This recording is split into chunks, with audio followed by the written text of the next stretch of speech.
Good evening, ladies and gentlemen. You're tuned into the Status Network, the Lyve TV channel.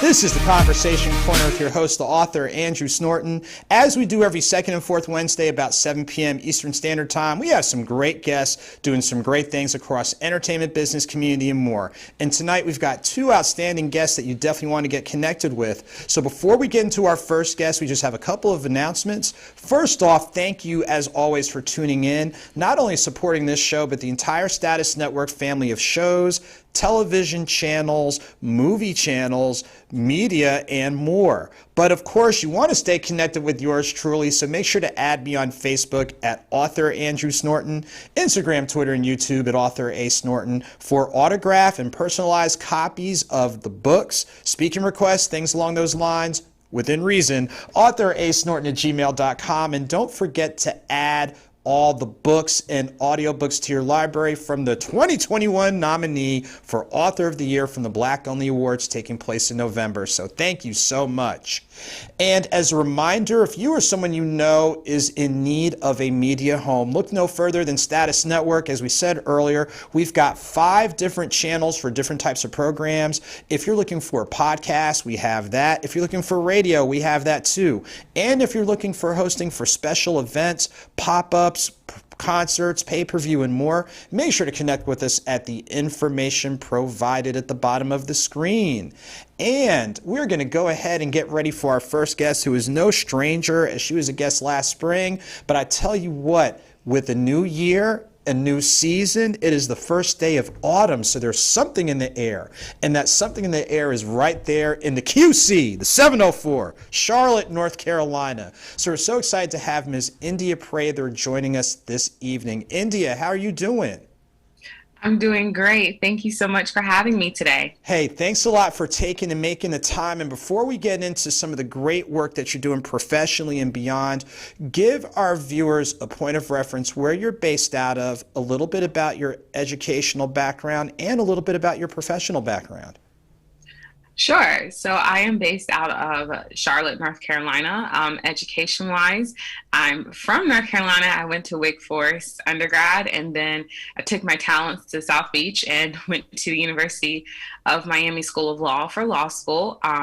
Been a practicing attorney for about 3 years, and I still currently practice in-house working at a bank. But I also, aside from being an attorney, I also have my own educational consulting company called the Art of Scholarships.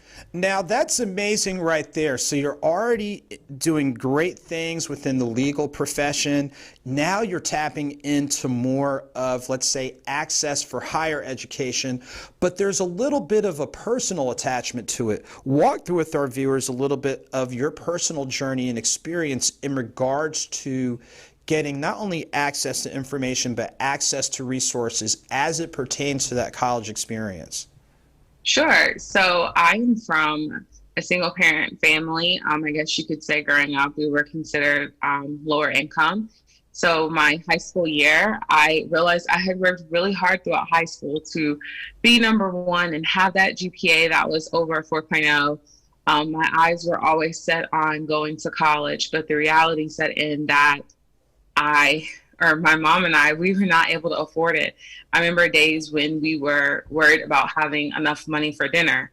So like if I'm worried about having money for dinner, right? Like, can you think, I couldn't imagine being able to afford college that was tens of thousands of dollars. So knowing that actually was my first realization, I can't afford college. So my mom, luckily, all along realized we couldn't afford it. And she had me on a journey that started in 7th grade, finding scholarships. So I won my first scholarship when I was in 8th grade with the Charlotte Bobcats. They're now back to being the Charlotte Hornets. And that carried with me throughout high school. So my senior year came, and me having this grand epiphany that my mom knew all along, that really motivated me to be very diligent and focused with applying, trying to find scholarships and apply to them. And I even gave up cheerleading captain my senior year to have time in my school or afternoon to be able to apply to scholarships. And that ended up paying off. I didn't have any expectation. I just knew that I needed to do something myself, what I could do as a student. So that end of the year, I walked away with not only a full ride from Wake Forest and merit scholarships to cover my tuition, but then I also walked away with approximately $50,000 in outside scholarships that I had won, including Coca-Cola, McDonald's, Burger King, back then Wachovia, now Wells Fargo scholarship. There's a prominent lawyer here in the Charlotte area, Michael A. DeMeo. I had won his scholarship, a few good men scholarships, so many different scholarships that I had won, just, added up. And again, like I said, at the time I was applying, I did not have an expectation. I didn't know that I was going to win. I didn't know if my writing was good enough. I didn't know if my GPA was good enough. I was just filling out as many applications as I could. Fast forward years later, going to law school, I realized the same thing. Hey, I can't afford to pay for this. What am I going to do? For law school, I ended up getting a partial merit scholarship, which is great because they usually don't even give that much out for professional school. So I was grateful for that. But living in Miami, the cost of living is very high. So my second and third years, I started looking for scholarships again. And I ended up winning 8 out of the 9 scholarships that I applied to, probably averaging a little over 10,000. And some of those scholarships were from a national down to state, Florida level, and then a local bar association level. So having that background in scholarships, it didn't really start to hit me until I was practicing law, that I realized, and actually like seeing the media and what's going on, especially with the student debt crisis, that I was like, wait a minute, I have a skill here. I knew that I always wanted to help students with getting into college or getting into even like graduate and or professional school, but I didn't really know how to say, hey, here are my talents. Let me help you help yourself. I didn't know how to package that together. So that actually led me to sit around and think, what did I do that allowed me to be successful, not only when I was 17, but then also the same time when I was 24, 25, right? And so I started to think about my strategies. And so now my company is basically just that, me teaching others my strategies and skill sets to be successful in their own right. And I'm glad you walked through all of that with us because, and you've heard this phrase, and it's a phrase we use a lot here, people see us where we are, but we don't know where we've been led through in order to get here. And just sharing, not only how you navigated through just from high school to college, but being willing to put a couple of things on hold. And even some things that were near and dear to you, you're like, if these are things I'm going to pursue, there's a couple of things that I might have to kind of, quote, clear the way on. But then you were able to lean on that for your law school experience. And basically, what you're teaching people is the best of what you've done, so that way they're able to navigate through at a little different rate than what you were. Correct.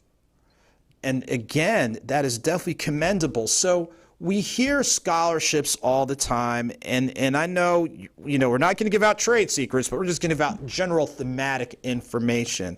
And there's lore that says there's a scholarship for anything. Now, in your research, would you say thematically that there are, multiple options, or are the options limited? Kind of walk through thematically just some of the things that you touch base on.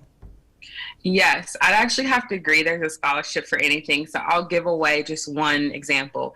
There's a scholarship out there right now. The deadline's still open, and it's for you to write about you experiencing a zombie apocalypse. That has nothing to do about your GPA, how many extracurricular activities you've participated in, or community service. It's literally just an essay. And so I like to use that as an example. And there's so many more scholarships like that oftentimes what I see that students either are in one or two positions. They have really great GPAs and they're super involved. However, their parents are middle class, so they would not typically qualify for the financial aid based scholarships. So we have to search for the merit based, and the merit-based scholarships are just the scholarships that are just essay focused. And then I also have students that come to me that financially, they have the financial need, so their parents don't make as much, but their GPA is not there, or they don't have all of the extracurricular components. So we're still able to find scholarships for them that they're eligible to apply to. So I think that it's really a matter of the students and parents sitting down together and assessing, okay, what are your skills? What's in your toolbox? And then taking that and curating your own scholarship search. Great, great. Now, here's another question that I have, and it kind of taps into something you said earlier, because we're aware that, higher education, part of what makes higher education higher are sometimes those tuition and fees. Are you seeing that, and you're in the mix, so you kind of see some of the disconnects or gaps. What would you say is a common thread where students and parents that you're working with simply just don't know, or they're just not aware? How to write is the biggest issue that I'm experiencing amongst my clients. Some that come to me in the group class setting, and even a lot of them that sign up one-on-one to work with me. And I have students all throughout the U.S., so I feel comfortable saying this, that right now in K through 12 education, they're not teaching students the fundamentals of writing. They're focused more so on reading comprehension.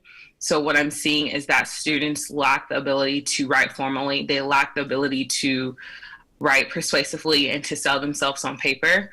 They lack the ability to go into detail about whatever topic or theme they're writing on, and they just lack the ability to keep the reader's attention. And all of these things are super important, because that's what creates a strong scholarship essay. That's what's going to make you stand out when you're competing against everybody else who applied, who also has a 4.0 GPA. So if you can't write, you can hit all the tallies elsewhere, but if you can't write, you're not winning that scholarship. And I'm glad you walked through that, because even on my end, where doing the standardized test prep, there are certain things that, quote, you have to be aware of, and especially if you're thinking of higher ed, like you just kind of alluded to it. If this is the direction you're trying to go, you have to start practicing and developing those skill sets that align towards it. So does it mean you have to be a Pulitzer Prize and write Encyclopedia Brown books? Not exactly. But do you have to have a solid command, as you were alluding to, on the professional end, academic end? Yeah, you have to have a working command. And I'm glad you shared that. Now, you're based in Charlotte, and you noted that you're working with people literally across the country. Do you have, and I know COVID kind of, changed the game a little bit. Are you doing more virtual? Are you doing a blend of virtual and in person? Let's say if someone lived in another part of North Carolina and wanted to have you do a workshop or seminar, are you mobile? Walk through your level of accessibility. So everything is virtual. I do a lot of Zoom calls. I do a lot of phone conversations with my students. And so I think that's the beauty of this business. The classes that I have, they're also via Zoom. And I think that the flexibility, a lot of the sessions that I have are in the evenings, because that works best with parents and student schedule. I'm also accessible on the weekends. The students that work with me one-on-one, they pretty much, it's a la carte, so they have access to me. I like to say 24/7, but obviously when I'm sleeping, I'm sleeping. But they do have access to me around the clock. For those that I do not work with one-on-one, they have access to me via email, via social media, and I respond within a timely manner. Great, great, because I'm just thinking, if there's someone out on the West Coast, it's like, I want to work with her. It's like, hey, look, here are the best ways to be accessible and things along those lines. So here you are in your journey, and we know that, higher education is still going to be an option. Affordability, depending on where you go, would be a challenge. Based on working right there in the mix, what do you see in the foreseeable future, let's say the next year or next 2 years? What would you say is kind of trending that you're trying to be a little bit ahead of the curve so you can be a better resource for your clients? I think that would be trying to get them sooner, before their senior year. trying to get parents to realize this journey starts really when they get into ninth grade. Because once you come to me as a senior, I can't fix your GPA. I can't fix your extracurricular activities.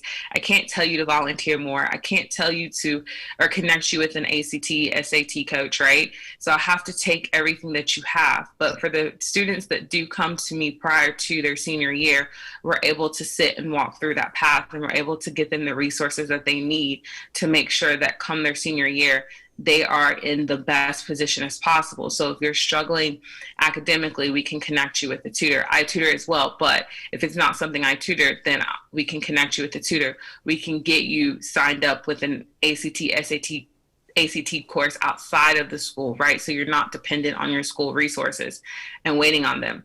We can also tap into your interests and passions and figure out which projects are you going to do, because it's not about quantity. I think a lot of parents and students are caught up, well, how many hours can you have?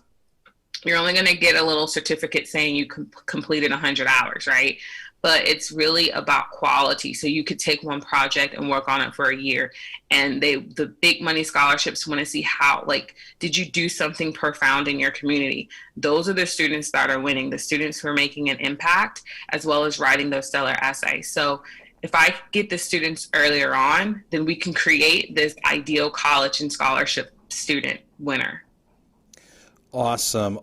And I think that kind of led into what I usually ask, which is a key takeaway, but you already answered. The key thing is the earlier you start, the bigger window you have to get things done. And even if you run into a hiccup, it's not going to be as catastrophic. So as we get ready to wind down this segment, walk through with our viewers the preferred ways for people to connect with you, to learn more, and to really, be like, hey, there's a resource that's really available right at my fingertips.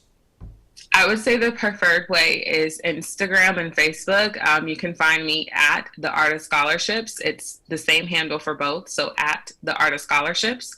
I am very active. If you DM me, if you inbox me, I respond. I'll answer questions. And then I also give out like the free tidbits, the free advice, right, in the stories and in the reels. If you're looking for my services in particular and you're interested in like how can I help you personally, then I recommend you go to my website, which is www.theartofscholarships.com. So it's literally my business's name, The Art of Scholarships. And on the website, you'll see that I offer a variety of services. The one service I will highlight is called the Scholarship Squad, which is something that I started when I realized a lot of students were struggling finding scholarships. So every week I find scholarships from students that are squad members, and I put that in there. And you can subscribe to it, and you have access to that database. And then every month you get a newsletter from me, and it's usually like one grammar tip that I am recommending that you apply into your writing. Well, I tell you what, we thank you so much for taking time and being the business resource that you are.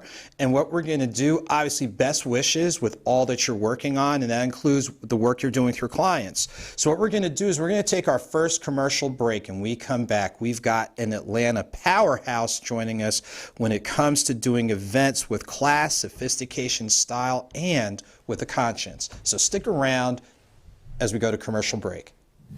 On Saturday, September 25th, join the members of Delta Sigma Theta Sorority Incorporated, the Stone Mountain Lithonia chapter. They have two different sites, as you see here, where they are doing free COVID vaccinations. But at the Conyers site, they're giving out free food, so make sure to check them out. Mark your calendar for October 12th for the inaugural Dynasty Golf Tournament hosted by the Georgia Spartans. They are helping support a great community endeavor, so if you're a golfer, have a business, things along those lines, make sure to connect with them today to support this great event and great cause. October 2nd from 12 to 2 p.m. taking place in Conyers at Dogwood Park. Make sure to check out Wellness Works Healing Our Community. This is hosted by Born to Train Fitness, so make sure to connect with them on your favorite social media platforms and their website today. Grave Community Solutions has been covering a lot of ground. They have a recap of the Atlanta Boss Business Expo, and they also have a recap of attending one of the events for the 5th annual Atlanta Cigar Week. But in addition to all those media services, remember, education is part of what they do, as well as writing and editing services. So make sure to connect with them at the information provided. Doing good, but doing it greater. Make sure to connect with me on September 27th, 5 p.m. Central Standard Time. I'll be a guest on the Roman Morrow Drive at 5 radio show. Make sure to check out my podcast interview on Shout Out Atlanta.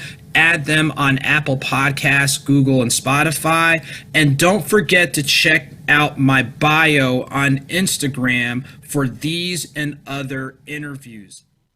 And also October the 8th through the 10th. We got to talk about that. Yeah, we should talk about that. We should talk about that. You want to talk about that? Let's talk about that. Let's go ahead and talk Excited to about be a part of Arttober, hosted by Jazzy Entertainment. Check out the lineup as Fashion Friday features the one and only 1820 hats to get things kicked off. Then it's the Saturday Sip and Stroll with 1820 hats. Yours truly, the author Andrew Snorton, and some other great folks right there in Petersburg, Virginia. Then for Saturday night Sip and Cigars, you don't want to miss it. It's a chance to kick back, join us, enjoy for more networking and a great event. And then we're going to close out on Sunday with Books and Brunch with yours truly, author Andrew Snorton. So we're so excited to be a part of this great event with Jazzy Entertainment, 1820 hats, and yours truly, the author Andrew Snorton. See you in the Berg. And ladies and gentlemen, we are back for our next segment of the Conversation Corner, and it's always great to have, like I said before, we've got wonderful people. And here in Atlanta, when it comes to doing high quality events, you see, look at here, just already stately and regal and everything. Someone who needs no introduction, especially if you've been familiar with the work of Savvy Events. We're so excited to have Ms. Zee Mullen joining us. How are you doing this evening? I'm well. How are you? Hey, doing great. And of course, you know, up top, Tri-State. Brooklyn, New York. Okay, see, Jersey. So, see, we already know the show's going to be. Look, the real Tri-State, New York, New Jersey, Connecticut. Don't hate, just congratulate. That's all it is. So, Z, I know you've got a big event coming up this Saturday, but during this segment, I really want people to get better acquainted with the work that you're doing, the events that you do, and really the balance that you have when it comes to your events. So walk through with our viewers a little bit of your journey from how did you get from Brooklyn to Atlanta? Like, how did that happen? Oh my goodness, really? We're going way back there? No. My grandparents actually retired here from Brooklyn, New York. Mm-hmm. And they kind of, you know, you follow your grandparents and the family kind of follows suit, and here I am. Okay, so basically family migration. Look, yeah. I migrated to the South, and you see where I am. So now you're here in Atlanta, and walk us through, I guess, the evolution of, like, you go to events, but then you see, you know what, there's something I can do that's creatively different that can reach, you know, a broader audience, or that audience that doesn't always get a chance to, you know, engage. So walk through with our viewers a little bit of that process. For me, it was a little different. I started off, I'm originally a mortgage broker, and I was doing a lot in the community financially with residential and commercial real estate. And I found that there wasn't a lot of support unless you were a big name in the industry. And it pissed me off. And so I started Savvy Affairs so that I could be able to connect with people who were like me and who wanted more, who wanted to do more, but just didn't have the support.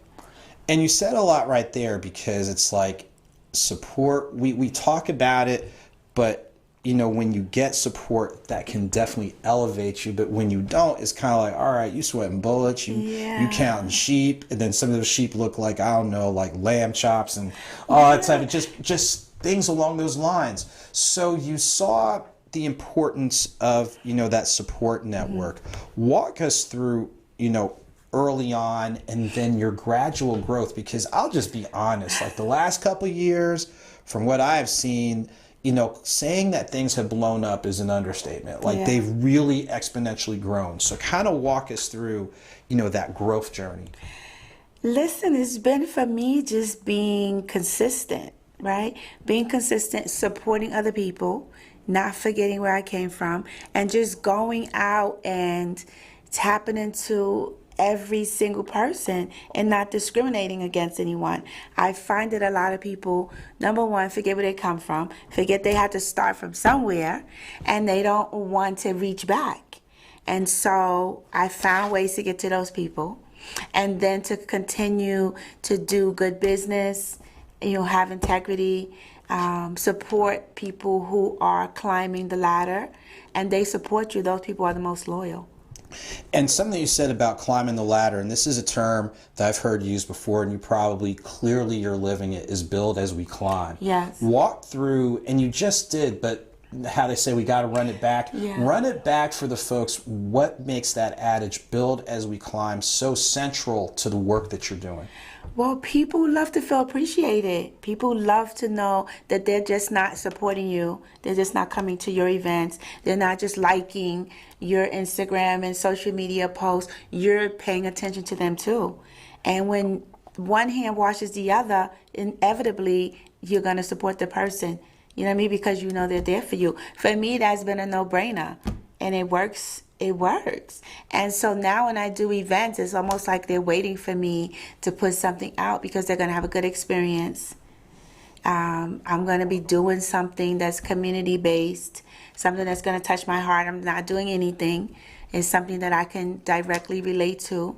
And for me, it's just doing good business. Like, I can't say it enough. It's doing good business and going the extra mile to make sure everyone has an experience. And I've gotten complimented. It's like, Zee, you know what your thing is? You make everyone feel like a big celebrity. You give everyone your undivided attention. And it's not easy, but I do my best so that everyone, because I appreciate it, because you didn't have to come to my event. And I work with big celebrities, and sometimes they don't feel like being bothered, or they're kind of mad-mugging people. And I don't understand that, because all of those people out there, they purchase a ticket to come see you. You know what I mean? They're supporting your livelihood. They don't have to do that. So just because you've been in the business for several years or decades, you still have to remember that everyone is important. And you said a lot right there, and there's some awesome nuggets. And I think one of the things that came out is, like you said before, consistency. People say it, but saying it and doing it are like two totally different things. And that's one theme that during that part that I kept hearing, consistency. And then another thing, like you said before, just being appreciative and grateful and having a sense of decency. And you said a lot right there, because to your point, and we're, it's not everybody, let's just put that out there, but there are a couple of people who, they let some things get out of proportion. We're just going to put it politely, they get out of proportion. But then there's a number of people who keep their perspective. Yes. And I'm glad that you said that, because regardless of like the growth that you're experiencing and anybody else, you have your feet on the ground. And that's huge, because like I said, in this walk of life, you're going to come across some folks whose feet are on the ground, and then you realize you want to move your foot and get it off the ground and direct it towards a body part like a shin, like a shin. We're just going to keep it there, a shin, and we're just going to leave it there. So, and well, of course, during the next segment, we're going to definitely go in detail with this coming Saturday's event, but walk through a couple other events you've done which you feel really exemplify that balance between a great evening out, people getting connected from all walks of life, but everybody from all walks of life, they're really putting back into a great cause or two that needs the attention, needs the awareness, and needs the support. An event that I've done? Yeah. Yeah. For me, I have to say one of the events that's near and dear to me is I did a Super Bowl party, and I asked everyone to bring gently used clothes because I wanted to donate them to Covenant House. And Covenant House is a teenage homeless shelter. And they bring teenagers off the street that are either strung out on drugs, Their parents failed them. The system failed them. Their parents are incarcerated, and they have nowhere to go. They got lost. They lost their way. And so Covenant House takes them in, no questions asked. And they provide them a platform to get them back on the right track for employment, housing, education, things like that. And they always need things, so I always give them food to fill their pantries and gently used clothes so the teenagers have clothes on their back, clothes for interviews and things like that. So that is probably one that touches me. And Covenant House recently did a homeless sleep out overnight where the staff actually slept out in the street in sleeping bags just to kind of identify with the ones that are out there sleeping on the street. Wow, and that's huge right there, because sometimes we're aware that it's an issue, but it seems like at times, during the winter. Yeah. But then we forget it's a year-round That's right. situation. And the fact that, for a highly visible day when everybody's trying to be out to watch the game, watch the commercials, all that type of thing, it's like, while you're watching this, why don't you watch something else and put attention there? So that's really commendable. Right, and people don't understand, like, even as a teenager, you've been there, right? You've been a teenager before. You're still struggling with finding yourself and what's the right thing to do and what's the next move. And sometimes you don't have the parental support, right? And so you're out there getting support from your peers that isn't always the right decision, right? And then you have the consequences of that. So I understand that. So, I always try to just remember where I come from and to remember that I have the means now to help other people, and that's just what I want to do. Well, I tell you what, like I said earlier, having observed and having attended, one of the event that you did earlier this spring, that is like, ladies and gentlemen, this is real. This is real talk. Like, this is real that was talk. The red bow tie. Yeah. Let's talk about that one for a little bit. Yeah, the red bow tie. Now, Unity. That was the Unity McGill Foundation, and his brother, Dr. Alvin. He actually wanted to keep his brother's legacy alive because Unity was killed just trying to help someone break up a fight, and he was killed. Actually, those three men were just found guilty. They went to trial, and they were found guilty about a month ago.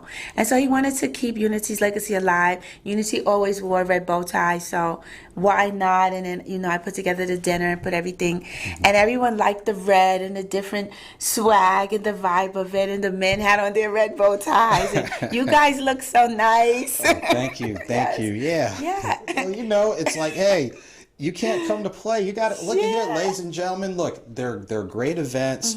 There's great causes, but please clean up. Clean up the night before, like real talk. But that was a good. I'm looking forward to doing that one next year. Yeah, well, we're looking forward to being a part of that. It was, like I said, from personal experience, it was a great event. Thank you. A great cause, but anyone that really pays attention to the events you do, that's your template. You're going to do a great event, and what makes it even greater is the cause is they're supported and the causes they're attached to it. Absolutely. Which is going to lead into the first part, because of course we're really going to go in depth in detail. Because the last few days you've been working. Not like you haven't been working before, but I'm like every 15 minutes I'm like, darn. Are you gonna sit down somewhere? I know. You're gonna eat, or you're gonna get some rest. Yeah. Yeah. I'll sleep on Monday. You'll sleep on Monday. That? Okay. So we're gonna ease into the event that's taking place this Saturday, but I want to really emphasize this Saturday. This isn't just something that just happened. This is something that has grown and evolved over time. So during this part, before we go to our first break, let's talk really about the history of the bowling event that's taking place this coming Saturday. Okay, but before we talk about that, we have to talk about the NFL versus NBA celebrity basketball game. Let's go ahead. Right? So that one is always in November. It's always the Saturday before Thanksgiving. And the reason we do that is to feed underprivileged kids for Thanksgiving. I know what it's like to not have food for Thanksgiving. Literally, no food. Not how kids are these days. When you open the freezer, there's a freezer full of food, and you open the cabinets and there's so much food in there. No, I'm talking about opening the cabinets and there's no food. Okay, so that's a life that I remember growing up. So I do the same thing. I usually ask everyone to donate non-perishables, but 2 years ago, before the pandemic, I actually found a hotel, Marriott, a Marriott hotel. The chef actually cooked over 100 turkeys. Awesome. He prepared this food, and then everyone else made the mac and cheese and the sides, and the athletes fed all the underprivileged kids and their families. It was phenomenal. So I want to do that again, where I'm not just giving a turkey and sending people on their way. Their food is actually prepared and they get a hot meal. That is awesome. That is awesome. And I'll just go, hey, send a flyer and we will run it. I'll run it. I'm going to run it. Now, the biggest thing about that one is obviously the NBA, right? They play ball. The NFL do not. But the NFL, they give them a run for their money, you know. They're really playing a good game of basketball. So they're asking me to flip it and do like a flag football and put the NBA on the NFL turf. I'll tell you what, if it can be done, you will do it, and you will do it. You will do it at a high level. Yes. Like folks, like I know you're seeing is great. I'm getting to feel the energy up close and personal.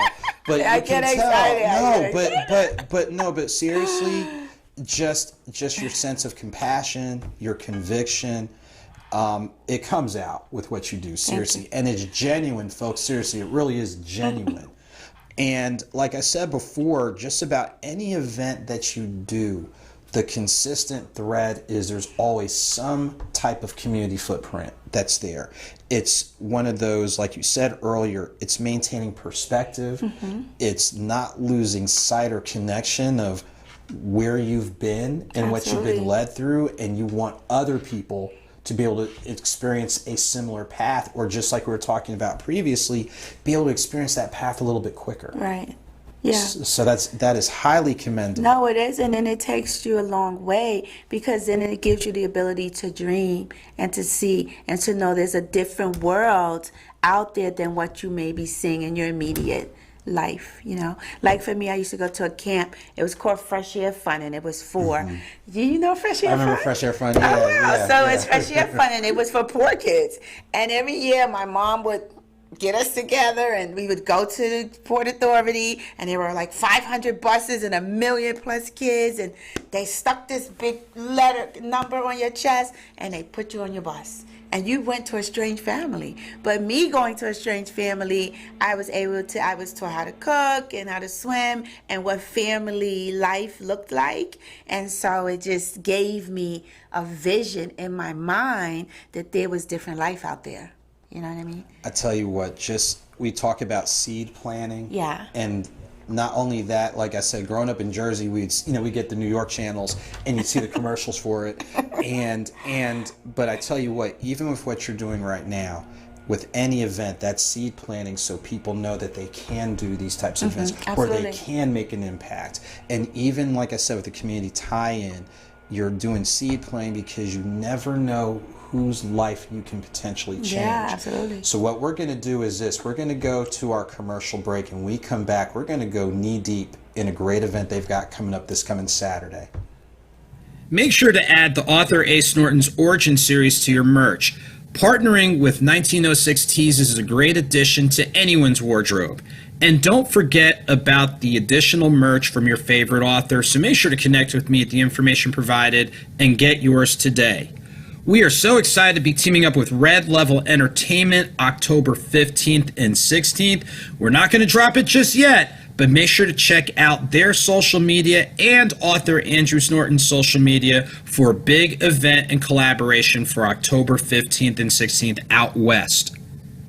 Photography, video, short film, documentaries, commercials, and more. If you get the picture, add Chris10_media at Instagram to check out their amazing work.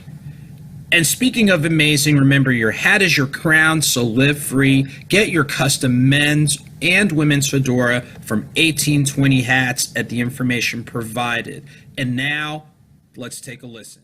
You feel like they see through you? What do you do when they come to you? What do you do when the pressure's on you?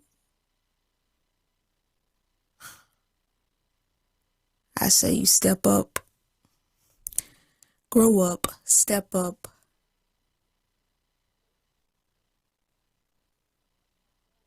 Grow up, step up. Yeah, that's true. But sometimes forward thinking, believing, doing. The Author's Mixtape Volume 5 is now available on your favorite streaming platforms, including Tidal, Spotify, SoundCloud, and more. It will be available on iTunes in the coming days, as this is the newest edition of the freestyle, spoken word, music, and more. Make sure to get your copy today with the author Andrew Snorton, featuring the amazing work of Chris Ten. Again, get yours today. And ladies and gentlemen, we are back with our next segment with Zee Mullen. And I tell you what, if you weren't motivated, encouraged, inspired, and making appointments to, go to the barber or get your nails done, get your hair done, polish your shoes. Polish your shoes, your bowling shoes. Whatever, bowling, your kicks, whatever, all that type of thing. This segment will definitely do it. Now, this coming Saturday, September 25th, is definitely one of your key or signature events, tying in bowling, sickle cell, raising funds, and bringing that same type of energy and spirit that you have for your other events. So walk through with our viewers Saturday, September 25th. What do you have going on? I have the 14th annual Sickle Cell Celebrity Bowl-a-thon going on Saturday, September 25th, 8 p.m. until 12 midnight at Bolero, 3835 Lawrenceville Highway in Lawrenceville. So 14 years. 14 years. So walk us through people go bowling, but just walk us through it. Listen, this is a bittersweet bowl-a-thon, and I say that because, and I was just talking to someone today, I remember when I had like 10 people, right? And people just would not support. They didn't understand sickle cell. They didn't understand bowling. I don't bowl. That's not what I do. What is sickle cell? And I just kept at it. I'm relentless. I'm a relentless person. I will invite, and I actually have a promo of Tony Terry, who came 2 years ago. Obviously, we didn't do it because of the pandemic last year. And I have him film saying, Zee has been inviting me for 13 years. And that's me. I'm that girl. I'm going to invite you every year until you give me a yes. That's just what I do. I don't take it personally. I don't get offended. You have something else to do. That's okay. Next year. And I continue to do that. So now I'm up to over 600 people attending. Wow. And I'm glad you shared that, because people think like, okay, you come right out the box, but it takes time. And like you said, and I'm going to repeat, and correct me if I'm wrong with the numbers, your first year you had 10 people, but there's something about, and I'm going to take a wild guess, patience, persistence, perseverance, and probably a little something called prayer and thick skin. And yeah, thick skin, because you're from up top. Look at here, they thick skin, up from where I'm from. I'm telling you.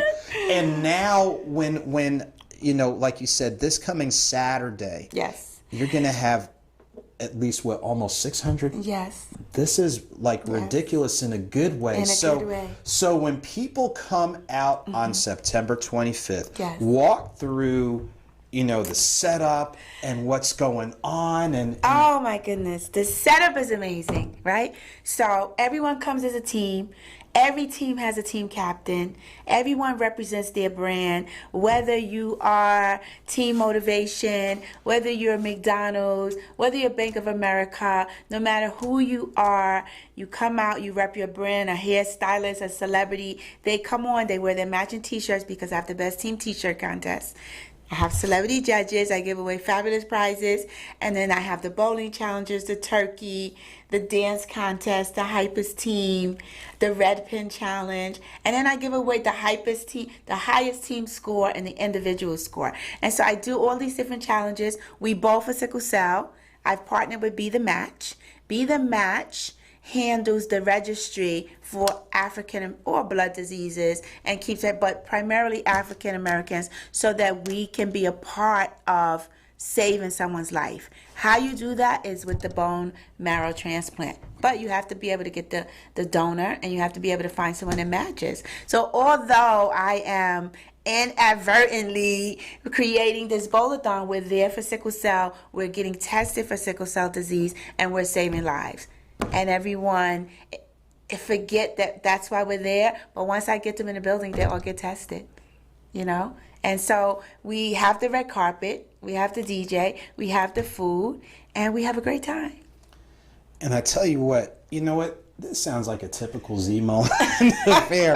No, because like you said before, you're bringing together, you know, the star power, everyday people, and everybody's blended and coming together, not only for a great time, but like we said earlier, the time is made greater because of the cause. Yes. And you made a good point that you're doing, in addition to having the pomp and circumstance with the red carpet, you're also having the sincerity and seriousness of people actually being able to get tested. That's right. Now, and there aren't any needles. There's no bleeding. It's a simple swabbing of the saliva from your inner cheek. Now, let me ask you this. One of the things that you mentioned is in regards to like donors, like bone marrow. Can you walk through a little bit? Is it going to be more of like information education with bone marrow? Like walk us through that part. No, it's actually finding donors, finding a match. So once you're there and you get swabbed and you put into the database, they connect you with a sickle cell patient that's suffering and in pain every day. And if you match their bone marrow, then you can become a donor so that the transplant can take place. Wow. So that's the whole premise of it all. So even for people that are getting ready to come out on Saturday to bowl or just to be there, Yes, they can actually indirectly help save a life. absolutely. That's They can huge. change someone's entire life. Now, let me ask you this question. Let's say, for example, you're not able to come on Saturday, but you want to support the event. What are ways that people are able to do that? So if they're not there physically, they can be there in spirit. In spirit, in terms of making a donation? Yeah, whether it's Yeah. donation or things along those lines. So they can encourage everyone they know to get tested. That's the first thing. They can find their local sickle cell office. They usually do testing at all the sickle cell sites, organizations, and foundations that's in your community. And then if not, if they want to make a donation, they can. They could go to SavvyAffairsInc.com. They can make a donation there. It goes directly to the Sickle Cell Foundation, the Sickle Cell Disease Association of America. So the money goes straight to them. And or they can constantly put out on their social media to remind people to get tested, that sickle cell is serious. And also September is Sickle Cell Awareness Month as well. Awesome, which makes sense why you're doing it Yeah, as well. so I'm just like, hello, now it makes it's perfect sense. Absolutely. Now, pivoting back a little bit, and we showed some of the folks across the board, from arts and entertainment, from sports, local businesses, local government.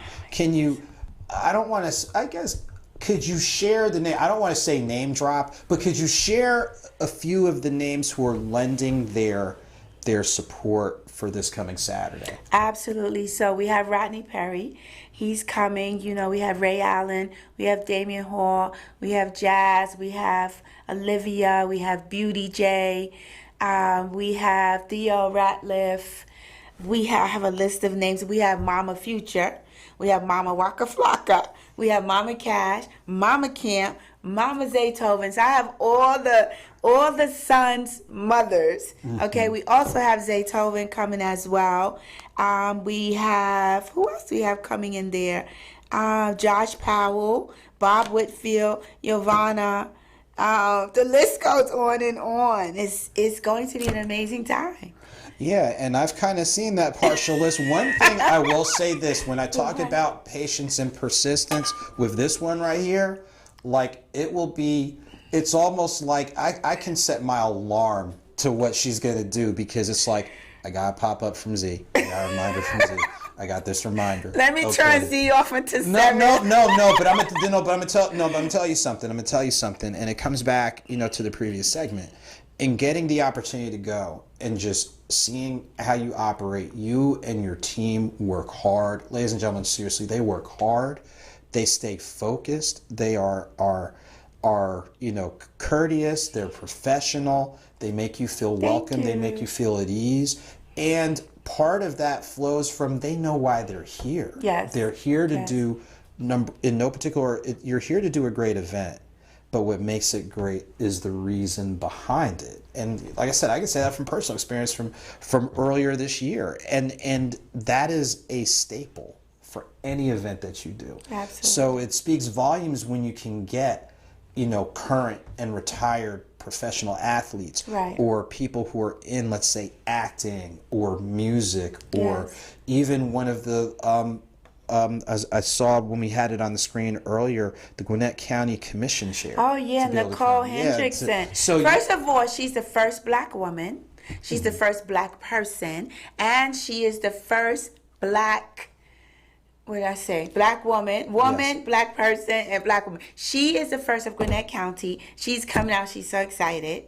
She's bringing her team, and she's going to bowl on the NFL. On the NFL team, they have 2 lanes this year, and so she's going to bowl with them along with Dr. Maria Boyd as well. Maria Boynton. Maria Boynton. Maria's yes, good yes. folks. Maria's Maria solid Boynton, people. Yeah, yes. solid people. Uh-huh. Yeah, definitely. Yeah. So they're bowling on the NFL team this year, so that should be pretty fun. I tell you what, but it comes back to what I said before. You're bringing a great cross section of everybody. Everybody. And for, like I said, from what I experienced this spring, to what I know is on the horizon and things along those lines, that's just who you are, and that's just what you do. Thank and you. No, we thank you for doing that, because even just thinking back to what you said before, you're doing on-site testing. Yes, free of charge. Yeah.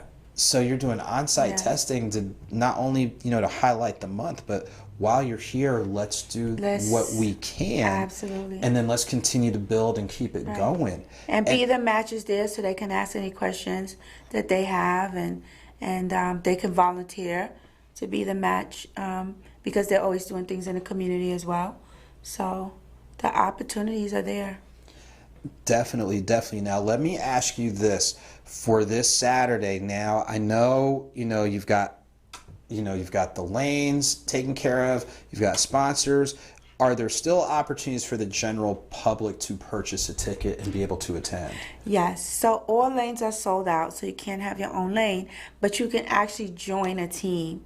And the way you join a team is to ask a team captain. You can't just join anyone's team. It's happening a lot right now. For those people who sit on the fence, they all of a sudden they want to come out and the teams are gone. So the lanes are going. So you got to get permission, and you can join a team if a team captain allows you to do so. If not, then you can come out as a non-bowler. A non-bowler still has a lot of fun because you get to partake and, be a cheerleader, on the sideline, junk talker, because you have a lot of that, right? What, people talk junk on the ball? Oh, my goodness. I'm being sarcastic. Yes, they do. And then everyone bowls a 200, right? Oh, yeah. Okay, 200, right, 300, exactly. yeah, Until it's time to bowl. Yeah, well, they might, if they add all 3 digits together. Exactly. So they can still come out, because remember, you're there for the cause. I had a young woman today in my DM, and she's like, "Zee, I don't bowl." Well, a lot of people don't bowl. They're there for the cause. Mm-hmm. They're there to get tested. They're there to support, and they're there to just meet other people, network their business and their brands, and to be a part of something amazing. Well, I tell you what, if people aren't excited, energized, motivated, encouraged, making sure, follow the directions if you want to bowl. Please make sure you do the proper protocol. Just don't roll up in there. That's right. Just don't roll up in there. I'm coming to bowl. No, she already told you. You need to talk with a team captain. But like you said, even if you're not a bowler, there's still a way for you to come out, have a nice time, and support a great cause. Literally as soon as you walk in the door. Yes, absolutely. So that's some awesome. Yes. That's real awesome. And then I have 6 different private chefs. I have one, Sai from Hell's Kitchen this year. So she's going to bring us, the chefs like to outdo one another. So that's going on as well. So it's a good time. I tell you what, but as we get ready to gradually kind of piece everything together, walk through with our viewers, especially those who want to come as a non-bowler. And remember, you have to contact the team captain, see if they'll let you be a part of their team, what are the best ways for people to, get those items taken care of? Website, social media, what have you? Absolutely. So they can go to www.savvyaffairs.inc.com. You go there, you can actually click on the link. It'll take you directly to the site. You'll select non-bowler, get your ticket, and come out. It's as simple as that. Well, I tell you what, ladies and gentlemen, it's been, obviously a very engaging show tonight. Not only on one end of the spectrum in regards to access to resources, but then you've heard the term party with a purpose, but here's someone that definitely adds her own spin to it and is really leaving a big footprint and a big impact. So bowling for a cause. Definitely. You've heard it there. You've heard it there. So as we get ready, we've got a couple of minutes. Okay. So what we want to do is we're going to slightly shift a little bit, because on this platform, look, we do focus on entertainment, business, and community, but every once in a while there's some things that catch our eye that we do need to briefly speak to. So if we can get for our producers this first image. Now, this is an image that has been floating around. Unfortunately, is a situation going on with Haitian immigrants trying to get into the country. And some of the images have definitely been beyond disturbing. And whatever your position is, that's your take on it. But I think the bigger picture, and you've heard both of our guests tonight talk about treating people with decency and humanity. So if there's a situation that is lacking in humanity, it's something that we definitely have to pay attention to and definitely have to use our platforms. So please find out more, learn more, and do what you can to constructively advocate. And advocacy is something else with this next image that our producer is going to put up, if you can get that up there for us. The Thelma Suggs Family Scholarship Endowment. Many people might not have heard the name Thelma Suggs, but especially if you're based here in Atlanta, you've probably heard the name of the AJC reporter Ernie Suggs. So this is a family scholarship that he's creating in memory of his mother. And what they're doing is they are establishing an endowed scholarship at his alma mater, North Carolina Central University, located in Durham, North Carolina. They just launched this earlier this month. You see the contact info is there. So make sure, and especially when you talk about advocacy and access to higher education, things along those lines, you heard that earlier, but we definitely want to put that out there. And shouts to Ernie Suggs for using his platform. So again, as we get ready to wind down, this is what we do every second and fourth Wednesday at 7 p.m. So whether we have guests join us virtually, like you saw tonight from Charlotte, North Carolina, or up close and personal, it's great to be able to bring in people who are really committed to doing great things across the board. If this is the first time you connected with them, please don't let it be your last. So ladies and gentlemen, we'll be back on October 13th, which is the second Wednesday of the month. Until next time, ladies and gentlemen, please take good care, be safe out there, and we'll see you in a few weeks.